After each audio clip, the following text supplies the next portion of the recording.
सोलापूर शहरातील MIDC परिसरात भर रस्त्यात झालेल्या खुनाच्या घटनेमुळे एकच खळबळ उडाली आहे। सुनील नगर येथे गुरुवारी रात्री 20 वर्षीय तरुणाची कोयत्यानं वार करून निर्घृण हत्या करण्यात आली।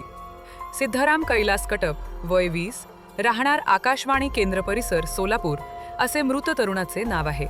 पोलिसांनी दिलेल्या माहितीनुसार रात्री 10:30 वाजण्याच्या सुमारास आरोपीनं सिद्धाराम यांच्यावर कोयत्यानं सपासप वार केले।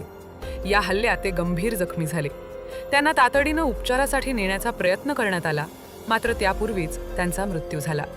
घटनेची माहिती मिळताच MIDC पोलीस घटनास्थळी दाखल झाले।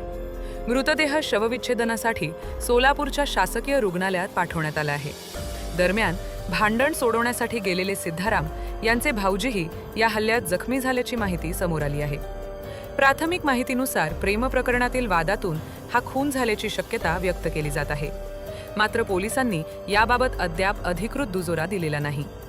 संशयित आरोपी संतोष पाटील याचा शोध सुरू असून पोलीस पुढील तपास करत आहेत।